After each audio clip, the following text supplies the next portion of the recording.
Is Saints Row 4 the best sandbox video game ever made?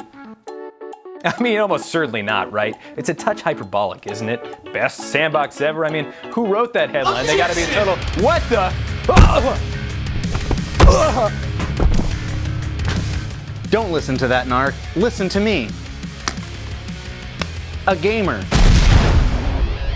But before we can argue whether or not Saints Row 4 is the best sandbox video game of all time, which it is, we must first define what a sandbox game even is. In a world in which every goddamn game that comes out is an open world fetch quest generator, what even is a sandbox game anymore, man? Firstly, the sandbox element must be the single most important element of the game, which excludes all RPGs including The Witcher, Breath of the Wild, Skyrim, Shadow of Mordor, Fallout, etc. It may not be a game for babies, which excludes Minecraft and Roblox, of course. Fair. Nor may it be a superhero simulator like Spider-Man or Arkham Asylum. It may not be an FPS, which excludes Far Cry and Rage. It must be a game where the whole point is to tear ass around the game world doing dumb shit like launching cars into helicopters, jumping off roofs on a motorcycle, mowing down pedestrians, and generally causing menace and destruction on an ever-escalating scale until the cops come for you either in-game or in life. You got 60 seconds! Restart the timer, I haven't even really started yet. Sorry, you've already been talking for like 30 seconds.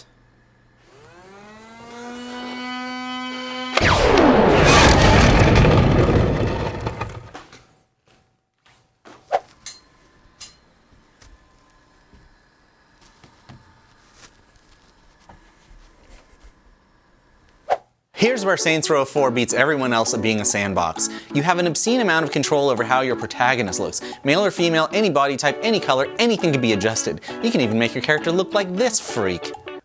The party members are rad. There are no NPCs in any other game that are cooler or better than Keith David and Rowdy Roddy Piper as themselves, Nightblade, Fun Shandy, and or Velociraptor Ned. Most other sandbox games don't even have party members, which is obviously dumb. Day-night cycles in sandbox games are annoying. All they really accomplish is making it so that you can't go to the store and buy and sell shit half the time when you need to because the stores are closed. Saints Row 4 fixes this by making it nighttime, all the time. I think we can all agree that nighttime is when all the best shit happens, like doing crimes, drinking, smoking, straight West Coastin', and even having sex. So this is a smart design choice. Also, the stores are open 24 hours, and speaking of inventory management, you can just skip all that bullshit because this game does not give a f how many weapons you are carrying around or how much your goddamn flip-flops are tastefully tapered crop top way. I love Assassin's Creed games, but I hate how long it takes to climb up shit. It's tedious and it takes forever. Saints Row 4 is basically just like that and lets you run straight up the side of any building doing 60 miles per hour because I can't drive 55, baby. Saints Row 4 also lets you fly like a glorious sugar glider, the cutest and best animal in the animal kingdom. I think we can all agree about that. Some assholes complain that this makes travel too easy and that it makes driving less appealing. But to those Mark-ass crybabies, I would simply say, no one is making you use your powers, man. You can drive all around all over the map if that's your thing. And in fact, the driving, flying, and vehicle handling in Saints Row 4 is actually top-notch. That you have more and better options is a feature, not a bug, my dudes. Speaking of powers, this game lets you tear ass like a super-powered flying freight train, knocking people ass over tea kettle as you go, throwing cars, freezing and shattering aliens, slamming into the ground from the upper atmosphere like Iron Man with pants full of bowling balls, dubstep blasting, purple dildos waggling to and fro. It's glorious. Literally every single action you perform in between excellently crafted, funny and surprisingly novel plot beats is a delight. And there is no, I repeat, no other sandbox game that does even half as good without introducing a ton of rules,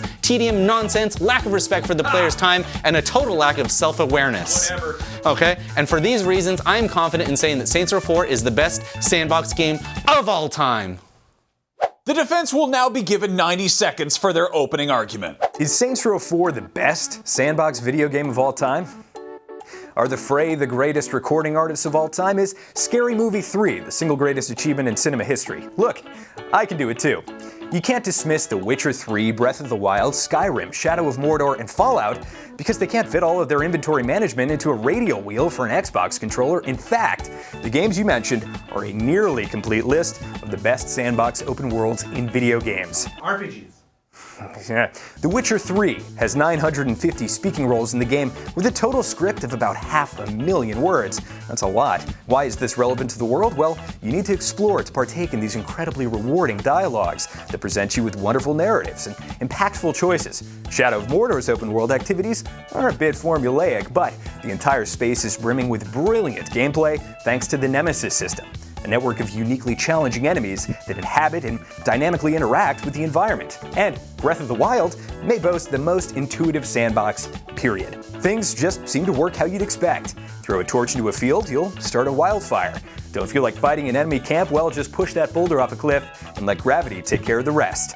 In spite of their differences, one thing all of these sandboxes execute on brilliantly is cause and effect. Your actions and choices have consequences, sometimes hours after the fact. In Skyrim, if you assassinate that shitty headmistress while posing as the member of the Dark Brotherhood, they'll eventually come after you. So, Are you talking about video games, man, or are you recapping Game of Thrones? Whatever, bro. You want to go dubstep? Does Saints Row 4 also possess cause and effect? Sure it does.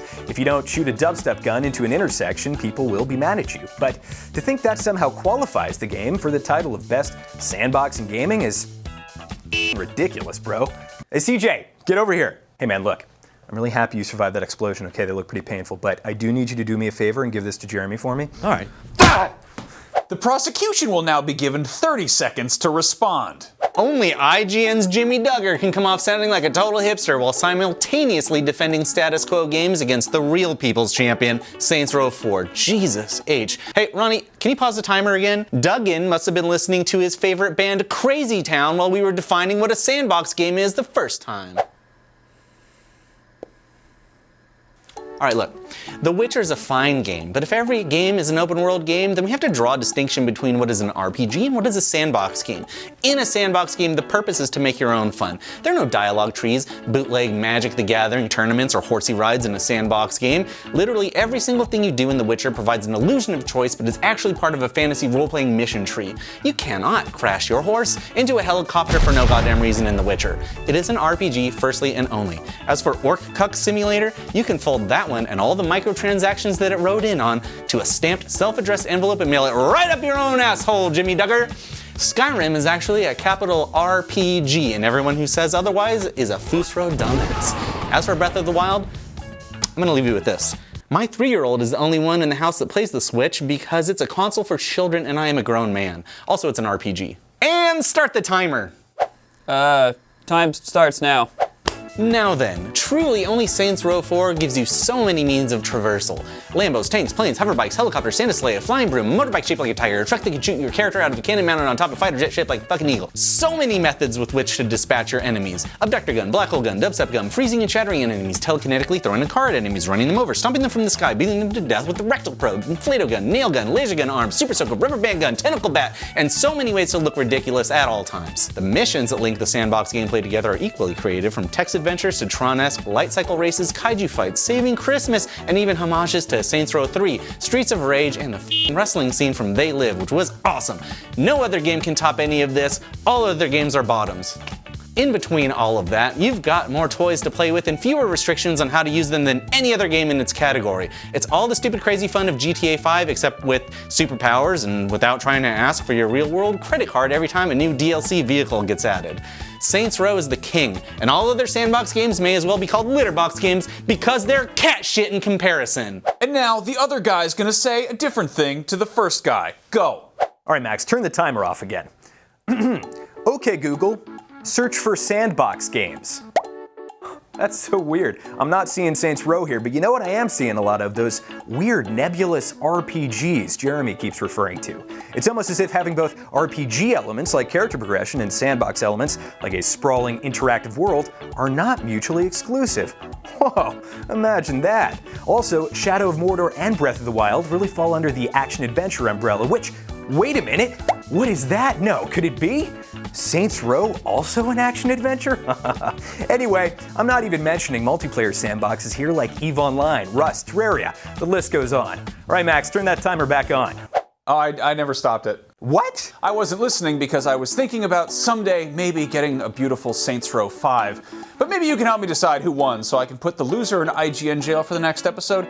Is Saints Row 4 in fact the best sandbox game? Or are all those sandbox games actually cat shit? Oh, what's this, Jeremy? Is it in fact... Why, yes it is. 4 whole American dollars. Let me know in the comments below, and for all things objective, honest, ethical gaming, keep it locked to IGN.